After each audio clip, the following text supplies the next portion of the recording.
Hello friends, welcome to our channel box office blockbusters. কথা বলবো মির্জা এই মুভির 29 দিনের কালেকশন নিয়ে, ডেড বডি এই মুভির সপ্তম দিনের কালেকশন নিয়ে, কথা বলবো রাজকুমার এই মুভির 29 দিনের কালেকশন নিয়ে। আপনি জানিয়ে দেই, সুপারস্টার সাকিব খান স্যার অভিনীত রাজকুমার ফিল্মটি বক্স অফিস থেকে পজিটিভ কালেকশন করেছে।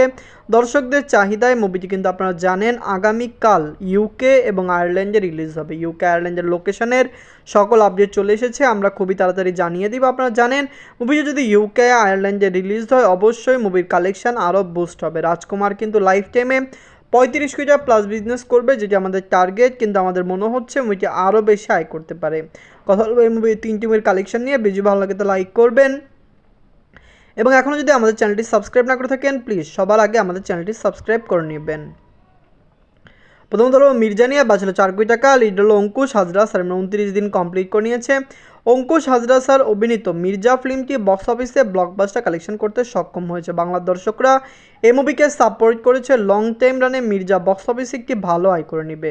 নিজের 29 দিন মুভিটি কমপ্লিট করেছে। আপনারা জানেন অঙ্কুশ হাজরা স্যার যখন মির্জা নিয়ে আসলেন অনেকেই বলছে কমার্শিয়াল ফিল্ম চলবে না, কিন্তু মির্জা আসলো, ভালো ব্যবসা সফল হয়েছে এবং মির্জা 2 আসবে।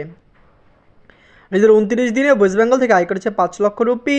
টোটাল এমএ কালেকশন হলো 4,43,00,000 রুপি। আপনারা যদি এখনও মির্জা না থাকেন দেখবেন, আমরা এক্সপেক্ট করছি মির্জা লং টাইম রানে একটি ভালো কালেকশন করবে। দর্শকরা এই মুভিকে সাপোর্ট করছে, হতে পারে লং টাইম রানে মুভিটি 5 থেকে 5.5 কোটি টাকা প্লাস বিজনেস করতে পারে। এখন কথা বললো ডেড বডি নিয়ে বাঁচলো 1,90,00,000 টাকা। লিডার আপনারা জানেন জিয়াউল হক রওশন স্যার সপ্তম দিন কমপ্লিট করে নিয়েছে। জিয়াউল হক রওশন স্যার অভিনীত ডেড বডি ফিল্মটি কিন্তু বক্স অফিসে খুবই পজিটিভ কালেকশন করছে। আপনারা জানেন ডেড বডি যখন রিলিজ হয়েছিল মুভির রিভিউ পজিটিভ এসেছে। আপনারা জানেন ডেড বডি যখন রিলিজ হয়েছে তখন কিন্তু অনেক আলোচনা সমালোচনার মধ্যে মুভিটি ছিল। ফ্যামিলি অডিয়েন্স এই মুভিকে সাপোর্ট করেছে, কিন্তু লং টাইম রানে মুভিটি কত টাকা আয় করবে এটি দেখার বিষয়। আমরা জানিয়ে দিই ডেড বডিকে কিন্তু ক্লিন হিট হতে হলে কমপক্ষে 3 কোটি প্লাস বিজনেস করতে হবে। লং টাইম রানেই আশা রাখা যায় যে মুভিটি ক্লিন হিট হতে পারে। নিজের সপ্তম দিনে বাংলাদেশ থেকে আয় করেছে 8 লক্ষ টাকা। টোটাল এমএ কালেকশন হলো 1,02,00,000 টাকা। আপনারা যদি এখনও ডেড বডি না থাকেন দেখবেন জিয়াউল হক রওশন স্যার অভিনীত এই ফিল্মটি, এটিতে আরও কাজ করেছে ওমর সানি স্যার, শ্যামল মওলা স্যার। মুভির ডিরেক্টর আপনারা জানেন Iqbal sir.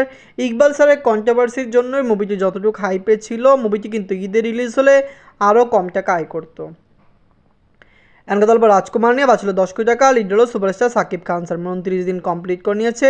Superstar Shakib Khan sir অভিনীত রাজকুমার ফিল্মটি একটি ব্লকবাস্টার কালেকশন করেছে। বাংলার দর্শকরা এই মুভিকে সাপোর্ট করেছে। ইউকে থেকে মুভিটি রিলিজ হয়েছে, ইউকে আয়ারল্যান্ডে মুভিটি রিলিজ হবে।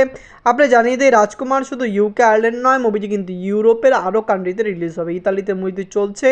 আপনি জানিয়ে দেয় ইতালি বাদেও মুভিটি আরও অনেক জায়গায় রিলিজ হতে পারে। ইউরোপে যেসব লোকেশনে রিলিজ হলে আমরা আপনাদের জানিয়ে দিব। আপনারা জানেন সুপারস্টার সাকিব খান স্যার তার ক্যারিয়ারের সবচেয়ে বেশ সময় রয়েছেন, ভালো ভালো ফিল্ম তিনি দিচ্ছেন, এমন ফিল্ম দিচ্ছেন যে ফিল্মগুলি দর্শকরা পছন্দ করছেন এবং মুভিগুলি বক্স অফিস থেকে একটি ভালো আয় এনে দিয়েছে। রাজকুমার নিজেদের 29 দিনে বাংলাদেশ থেকে আয় করেছে 12 লক্ষ টাকা। ইউএসএ কানাডা মার্কেট থেকে আয় করেছে 4 লক্ষ টাকা। অস্ট্রেলিয়া মার্কেট থেকে আয় করেছে 3 লক্ষ টাকা। ইউনাইটেড আরব আমিরাত থেকে আয় করেছে 4 লক্ষ টাকা। মুভিটি ওয়ার্ল্ড মার্কেট থেকে আয় করেছে 23 লক্ষ টাকা। টোটাল এমএ কালেকশন হলো 29,93,00,000 টাকা। কাল শুক্রবার আপনারা জানেন ফ্রাইডেতে বাংলাদেশে কিন্তু হলিডে। রাজকুমার কালকে 20 লক্ষ থেকে প্লাস বিজনেস করতে পারে, যেখানে ইউএতে মুভিটি কালকে ভালো কালেকশন করবে এবং ইউকেতে রিলিজ হওয়ার কারণে ইউকে থেকেও মুভিটি একটি ভালো কালেকশন আনতে যাচ্ছে, যার কারণে আমরা ভাবছি যে মুভিটি হতে পারে কালকে ওয়ার্ল্ড মার্কেটে একটি ভালো আয় 35 থেকে 40 লক্ষ টাকা প্লাস বিজনেস করে নেবে। আপনারা প্লিজ কমেন্ট করে জানিয়ে দিন রাজকুমার, ডেড বডি, মির্জা এই 3টি মুভির মধ্যে সবচেয়ে বাংলা মুভি কোনটি, কোন মুভিটি বিগেস্ট ব্লকবাস্টার, কোন মুভিটি ফ্লপ, কমেন্ট করে জানিয়ে দিন। ধন্যবাদ।